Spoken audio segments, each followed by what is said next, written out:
Vigili del fuoco al lavoro tutto il giorno per avere ragione dell'incendio divampato ieri sera nell'azienda di logistica PMG di Volpago. Indagini sulle cause, l'area sotto sequestro, la disperazione di chi all'interno aveva tutta la propria merce depositata. Il contagio continua a correre nella Marca, 10 ricoveri in sole 24 ore dall'area del distretto di Treviso Nord. Intanto ci sono 10 pazienti che faticano a respirare ma rifiutano le cure per restare a casa. Il nuovo decreto e l'obbligo vaccinale per gli over 50, resta il nodo dei controlli del consenso informato. Secondo Codacons va cambiato o ci sarà una valanga di ricorsi. Dal 15 febbraio per gli over 50 anche l'obbligo di Super Green Pass per lavorare. Altra novità, l'estensione del Green Pass base dal 20 gennaio ai servizi alla persona e dal 1 febbraio agli uffici pubblici e privati come poste e banche, ma anche le attività commerciali. Nuovo approccio anche alla scuola dopo il decreto legge. Alcune fanno discutere, intanto restano le preoccupazioni per il trasporto pubblico a partire da lunedì. Una lettera anonima con minacce Novax e un proiettile indirizzata all'immunologa Antonella Viola scatta l'indagine della procura di Padova. La scienziata sotto scorta dice: io vado avanti. Pizzicata dai carabinieri in una sala bingo di Treviso senza Green Pass, una 47enne kosovara prima presenta un certificato falso, poi allunga 50 euro ai militari per corromperli, denunciata. Stamane in Duomo a Treviso la messa dell'Epifania celebrata dal vescovo Tomasi alla presenza delle comunità straniere. Telespettatori di Antena 3, buonasera e ben ritrovati. Il telegiornale di Treviso si apre con la cronaca. Sono proseguite infatti per l'intera giornata di oggi le operazioni di spegnimento dell'incendio che è divampato ieri sera in un'azienda di logistica di Volpago. Cause al vaglio, ingenti danni, c'è anche chi nel deposito andato in fiamme ha perso tutta la sua merce. Una società di commercio di vini e avevamo tutti i nostri vini depositati presso la PMG, quindi un bel danno perché non abbiamo più merce adesso. Non ci sono solo i gravi danni allo stabilimento, ma anche le perdite ingenti della merce che c'era depositata, in gran parte generi alimentari, pasta, farine e appunto vino. Sono pesantissime in termini economici, si parla di milioni di euro, le conseguenze dell'incendio che ieri sera ha devastato una porzione della sede dell'azienda di logistica PMG di Volpago del Montello. Vi siete dati in qualche modo una spiegazione di quel che è successo? Assolutamente no, le dico, ho appreso la notizia dai giornali e mi sono precipitata qua, ma insomma non so nulla, non so veramente che cosa possa essere successo. L'intervento tempestivo di 4 squadre dei Vigili del Fuoco arrivate da Treviso, Montebelluna, Asolo e Conegliano ha evitato che le fiamme si propagassero oltre. Il forte vento ha complicato le operazioni di spegnimento, ma la pioggia di contro ha dato una mano. Feriti non ce ne sono stati, in quel momento non c'era personale al lavoro. La madre del titolare in azienda fino alle 21:30 ha riferito di aver sentito uno scoppio e poi aver visto il fuoco. Circa 4.500 metri quadri di magazzino completamente distrutto, dove erano peraltro ammassate una varietà di merci varie, e quindi stiamo provvedendo alle operazioni di smassamento per abbattere anche gli ultimi fumi di incendio e per quanto riguarda anche le eventuali ricadute o altri inquinamenti ambientali. Oggi un po' abbiamo la fortuna che è una giornata di alta pressione, per cui il fumo sale e quindi non ristagna nella zona, e quindi anche le abitazioni limitrofe, diciamo, tutto sommato non hanno grosse problematiche. È arrivata anche l'ARPA proprio per i controlli di rito sulla qualità dell'aria. Il capannone sarà dichiarato parzialmente inagibile in serata, è stato posto sotto sequestro. Avete un'idea dell'origine delle cause? Al momento sono in corso le indagini e quindi stiamo valutando tutte le ipotesi plausibili, ma non possiamo al momento dare una causa certa sull'origine dell'incendio. Ancora la cronaca, perché la comunità di Vedelago resta sconvolta per la tragica morte del 25enne Andrea Soligo, il giovane operaio morto ieri dopo essere caduto da una scala durante alcuni lavori di manutenzione in un'azienda di Tezze sul Brent. L'abbiamo raccontato nel nostro telegiornale proprio ieri. Si attende la data dei funerali dell'uomo, padre di 2 figli piccoli, mentre la procura ha aperto una inchiesta per omicidio colposo e vuole accertare tramite le indagini di Spisal e Carabinieri l'esatta dinamica della tragedia. Un'altra tragedia che non riguarda la Marca ma ma ve ne rendiamo conto perché è una terribile tragedia che arriva dal Rodigino, da Rovigo. È successo oggi nel pomeriggio, sono stati trovati 2 cadaveri all'interno di un'abitazione di Rovigo. Si è trattato di un omicidio-suicidio a quanto sembra dalle indagini dei carabinieri. Le vittime si chiamano Renzo Cavazzi di 76 anni e Guglielmina Pasetto di 71. Cavazzi assisteva da anni la moglie parzialmente paralizzata dopo essere stata colpita da un ictus, una situazione che con l'andare del tempo aveva prostrato l'uomo fino a farlo cadere in un grave stato depressivo. Dalle prime informazioni raccolte, Cavazzi potrebbe aver soffocato la moglie con un cuscino e si sarebbe poi tolto la vita impiccandosi. Questo è accaduto a Rovigo. Adesso invece apriamo la pagina riguardante l'emergenza del Covid e lo facciamo innanzitutto con gli aggiornamenti dalla Marca Trevigiana nella giornata in cui si è registrato un altro record di positivi in tutto il Veneto con oltre 18.000 nel territorio. Di contro, come è accaduto anche ieri, la buona notizia è che i ricoveri invece continuano a calare. Questo è effetto evidente del vaccino. Dicevamo nella Marca, 10 pazienti positivi, tutti non vaccinati, rifiutano il ricovero malgrado la saturazione bassa e quindi la fatica a respirare. Condizioni che potrebbero aggravarsi rapidamente, fanno presente dall'ULSS 2, visto che i pazienti in questione preferiscono curarsi a domicilio. Rischiamo di trovarceli in ospedale quando il loro stato ci impedirà di curarli al meglio, commenta in queste ore tra rabbia e apprensione il direttore generale dell'ULSS 2 Francesco Benazzi, che riferisce come siano stati anche una decina in giornata i ricoveri per Covid, tutti provenienti dall'area del distretto di Treviso Nord, dove in questo momento si concentra il numero più elevato di positivi. Nelle ultime 24 ore nella Marca 2.873 casi positivi, 5 i decessi di soggetti tra gli 84 e i 58 anni. Da domani intanto via libera la terza dose di vaccino per la fascia 12-15 anni.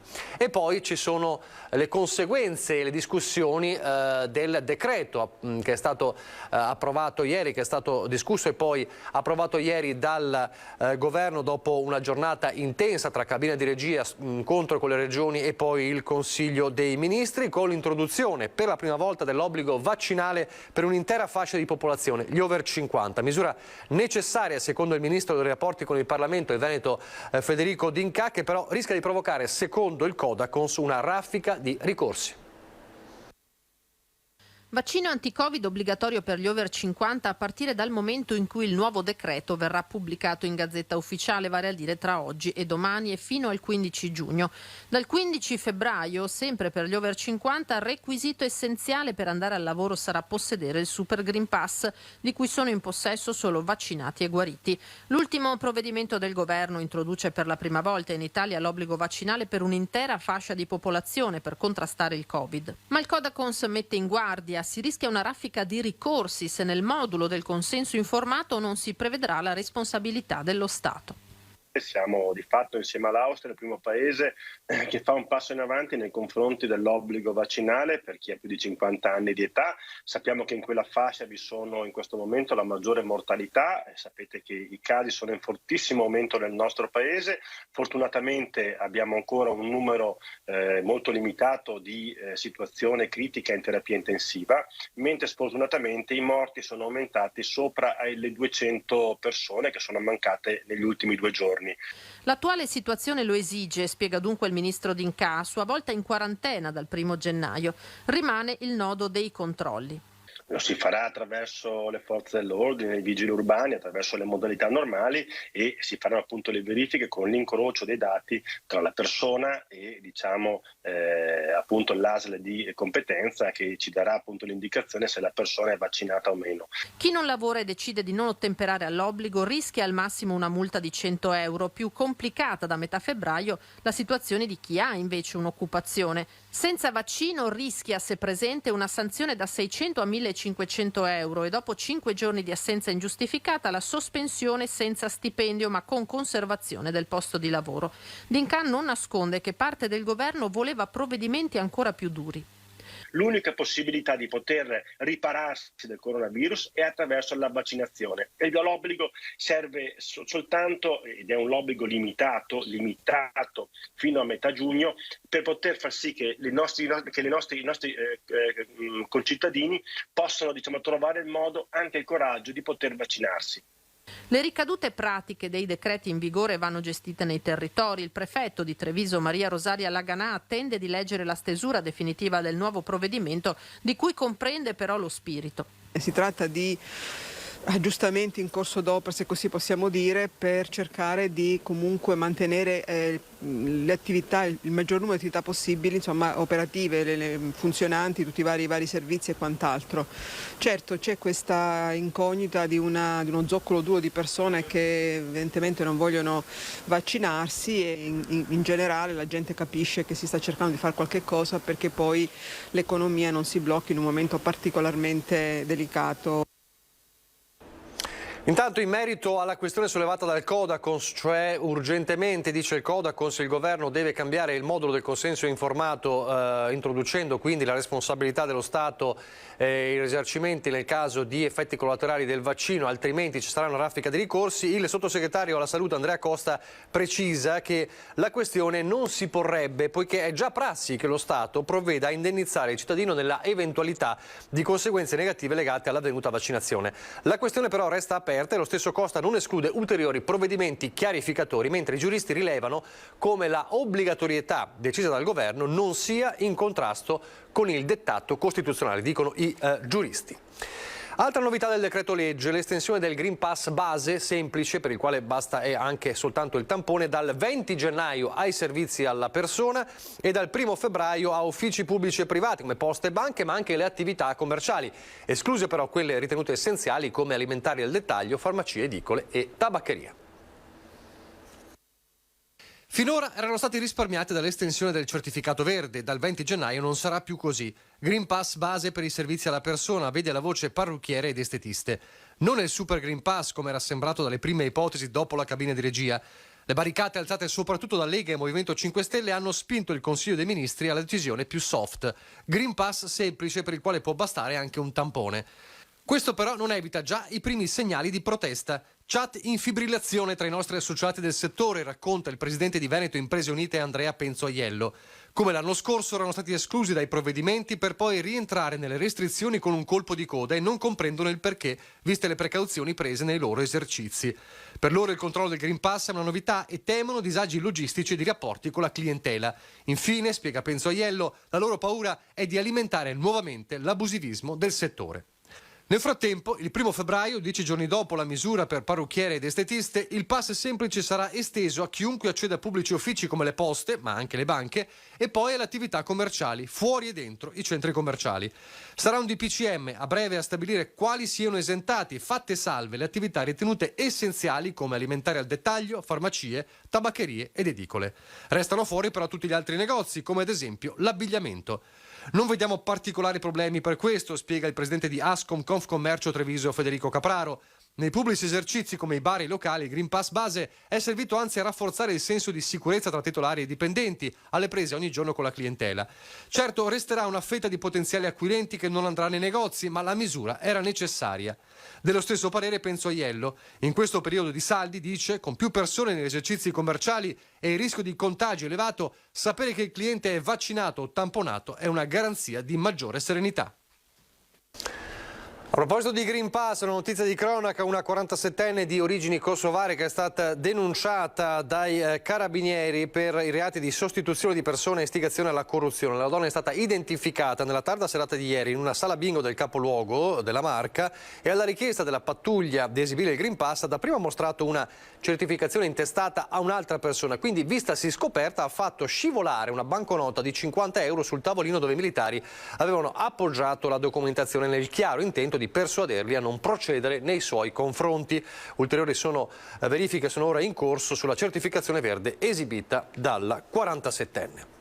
Altro capitolo che vede delle novità dopo il decreto legge è quello della scuola. Nel frattempo oggi un documento forte dell'Associazione Nazionale Presidi, un documento nazionale firmato da circa 600 dirigenti scolastici da tutta Italia, ma il numero a quanto pare sembra destinato a crescere. Chiedono i presidi di posticipare il rientro in presenza, quindi non partire il 10.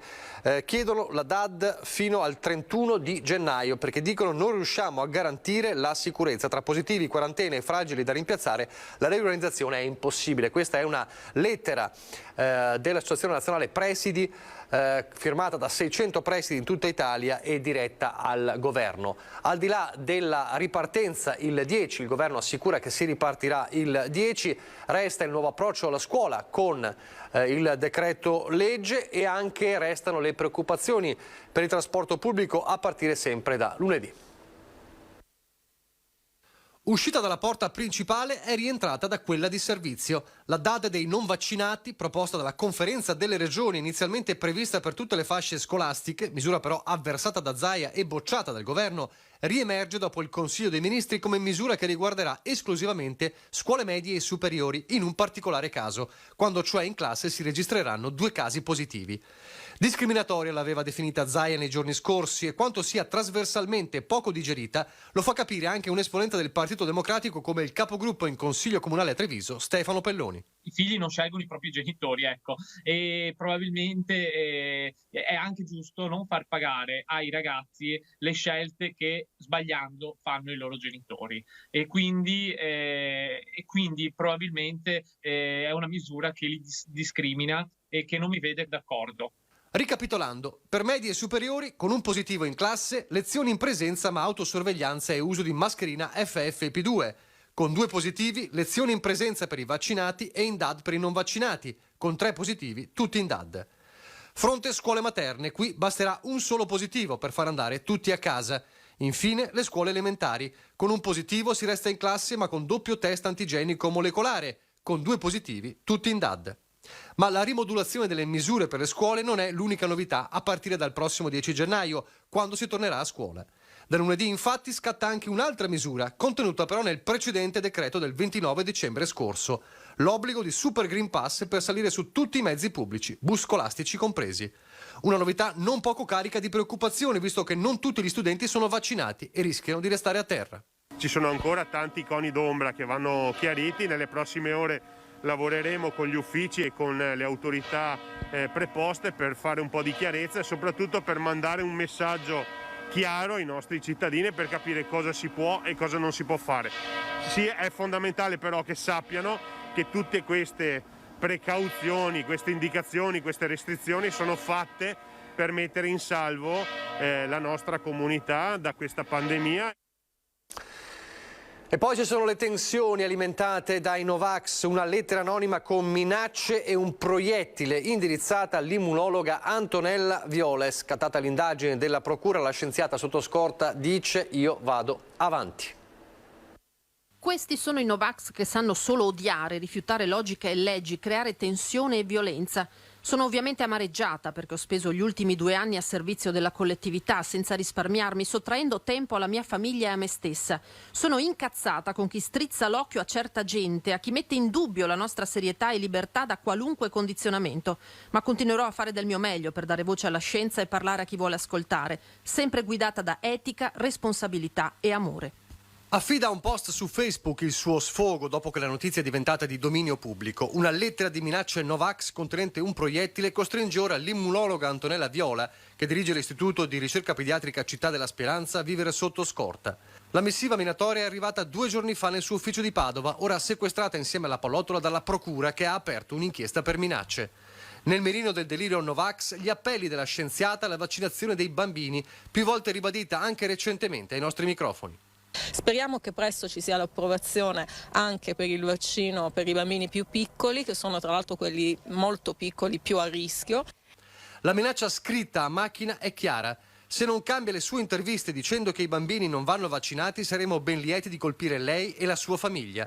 Tranquilla, non morirà nessuno, ma 2 pallottole calibro 22 nella pancia e nelle ginocchia non uccidono, fanno solo un gran male. Non seguiranno altri comunicati. Unanime la solidarietà e la vicinanza delle istituzioni, dal sindaco di Padova Sergio Giordani all'Università di Padova, dalla CGIL all'Ordine dei Medici fino al governatore Zaia. Purtroppo, scrive il presidente del Veneto, dobbiamo prendere atto che alcune frange della popolazione si sono lasciate andare in una sorta di conflitto sociale contro chiunque si adoperi per arrivare a sconfiggere il virus. È triste e preoccupante, ma è così, e la risposta è una sola: continuare nella battaglia, nella ricerca, nella cura, nel lavoro per affermare la fondamentale cultura della salute pubblica come bene primario di ogni cittadino. La professoressa Viola, conclude il governatore, non è sola, perché al suo fianco ci siamo praticamente tutti.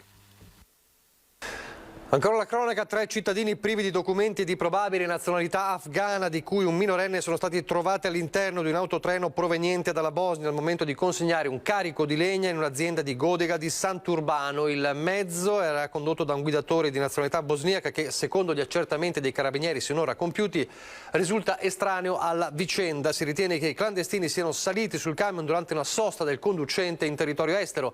I 3 stranieri in discrete condizioni di salute sono ora ospiti di una struttura di accoglienza nel Trevigiano. Andiamo a Oderzo adesso, dove c'è un dibattito tra maggioranza e opposizione in Consiglio Comunale e l'oggetto del contendere è la futura caserma dei Vigili del Fuoco che traslocheranno da Motta di Livenza. Sentiamo. Parco Stella o ex Zanusso? Dibattito aperto a Oderzo sulla futura caserma dei Vigili del Fuoco. Intanto, dopo decenni di bisticce e discussioni, almeno tra Motta e Oderzo torna l'armonia sul futuro dei pompieri. Oggi in arriva a Livenza. Non è vero che voi volete portare via i vigili da Motta? Assolutamente, io e il sindaco Righi andiamo d'accordissimo, ci siamo parlati 1000 volte, sappiamo benissimo come stanno le cose. Né io né lui vogliamo fare i primi della classe, entrambi vogliamo dare al territorio il miglior servizio. A questo punto è proprio la qualità del servizio a dividere sulla scelta della nuova sede. Da una parte c'è parte della caserma Zanusso già di proprietà dei Vigili del Fuoco, ma da ristrutturare dalle fondamenta e non proprio ben collegata alla viabilità principale, mentre dall'altra ci sarebbe l'area comunale nella zona del Parco Stella, a ridosso della tangenziale, quindi ben collegata verso ogni zona del mandamento, ma ancora, in quanto verde, intonsa dal cemento. Così le opposizioni vorrebbero che il sindaco si sbilanciasse per i pompieri all'ex Zanusso. Io non sono mai per le soluzioni ideologiche. Consumo del suolo, la riduzione del consumo del suolo non vuol dire che nessuno al mondo potrà mai più costruire assolutamente niente. Quindi non costruire a vanvera è un conto, costruire quando serve, se serve, quello che serve, sì. Va detto che se i vigili andassero lungo la tangenziale, con la conseguente permuta, il comune avrebbe tutta la caserma, in parte oggi ancora centro di accoglienza. E ancora, se costruissero lì, oltre alla parte operativa, potrebbe sorgere una sorta di scuola per addestramento pompieri. Detto questo, il sindaco non si sbilancia, lasciando la decisione finale al comandante provinciale. La scelta su quale sia la migliore, credo di volerla lasciare ai Vigili del Fuoco, perché sono loro che sanno come è organizzato il loro servizio, quindi diciamo il bacino che devono servire. Una notizia che riguarda la Nutribull Treviso Basket che ha riscontrato un caso di positività nel gruppo squadra che riguarda coach Max Menetti. Dopo i controlli tutto il resto del gruppo, staff e giocatori, risultato negativo, quindi la squadra da oggi ha ripreso regolarmente ad allenarsi sotto la guida del vice Francesco Tabellini. Dunque il gruppo verrà quotidianamente monitorato, mentre coach Menetti, che ha risultato dunque positivo, è in isolamento in attesa della negativizzazione. Alla presenza del sindaco Mario Conte e del prefetto Laganà, stamane la messa dell'Epifania in Duomo celebrata dal vescovo Tomasi, alla presenza anche delle comunità straniere.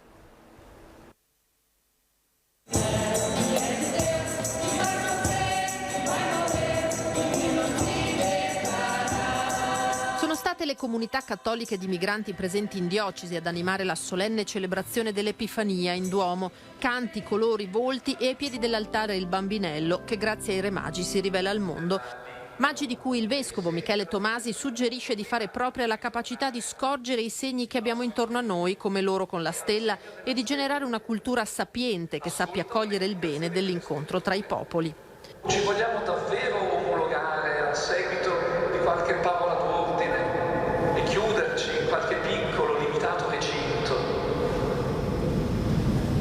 Perché non siamo invece disposti ad ascoltare, conoscere, valorizzare le ricchezze di cui sono portatori i popoli e le genti del mondo, che nella loro multiforme ricchezza sono riflesso della inesauribile bellezza di Dio?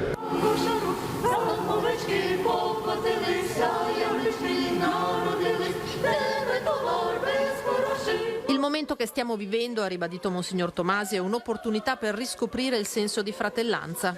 La faticosa interdipendenza che abbiamo scoperto nelle domande poste dalla pandemia dischiude soltanto un ovvio percorso verso la paura e la chiusura in se stessi? O non è questa interdipendenza invece il segno che ci dice di cercare ancora e di incamminarci per vivere la fraternità vera con tutti, unica realtà che ci scalda il cuore, che ci ridona a noi stessi?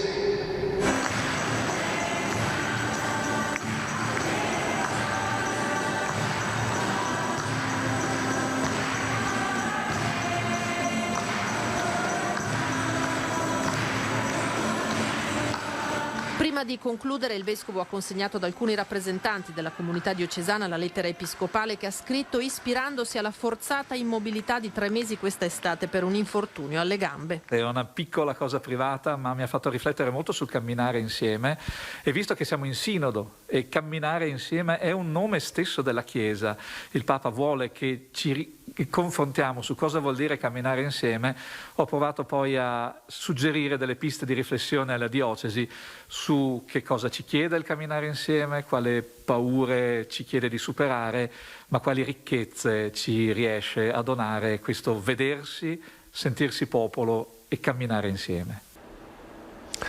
Nella giornata dell'Epifania una puntata speciale della rubrica Il tuo presepe, che stasera una corposa puntata perché vedremo le creazioni di Andrea Bernardi di Castelfranco, Arturo Giro di Silea, David e Giovanni di Fontanelle, la famiglia Pase di San Vendemiano, Giacomo Pozzobon di Maserata, Gianfranco Noal di Cornuda, Giovanni, nonno Giovanni di Ponzano Veneto, Livio Martini di Paese, Luciana Cincotto di San Biagio di Callalta, il signor Luigino di San Biagio di Callalta, Roberto di Godega di Sant'Urbano e Rosetta Guidolin di Castello di Godega. Allora vediamo questi presepi arrivati in questi giorni in redazione, sempre con i vostri video. Poi prima di chiudere un aggiornamento di sport. Vediamo i presepi.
In chiusura un aggiornamento di sport perché il Moco Volley Conegliano è a un passo dal conquistare la Coppa Italia, una gara intensissima contro Novara, è stata sotto 2-7-0, ha recuperato 2-7, adesso le due squadre sono al tie break, 12-10 per l'Imoco Volley Conegliano che quindi potrebbe aggiudicarsi a breve anche la Coppa Italia.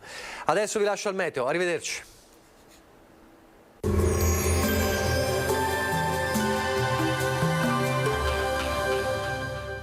Aglio bianco Polesano DOP, oro bianco del Polesine, prezioso alleato della salute con uniche e molteplici proprietà. Scegli aglio bianco Polesano DOP. Benvenuti al meteo.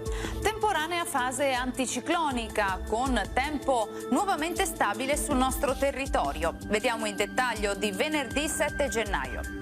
Sul Veneto bel tempo, sarà una splendida giornata all'insegna del sole, come vediamo non sono previste precipitazioni, il cielo sarà sereno o al massimo con qualche nube sparsa, aria tersa in montagna.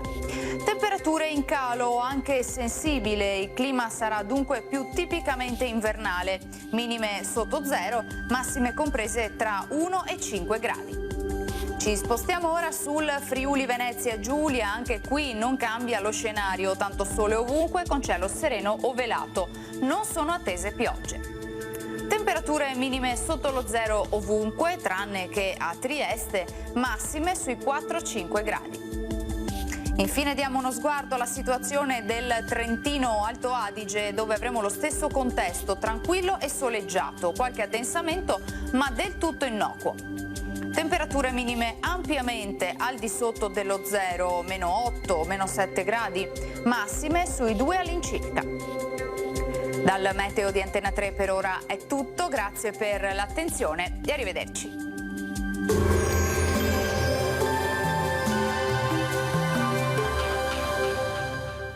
Aglio bianco Polesano DOP, oro bianco del Polesine, prezioso alleato della salute con uniche e molteplici proprietà. Scegli aglio bianco Polesano DOP.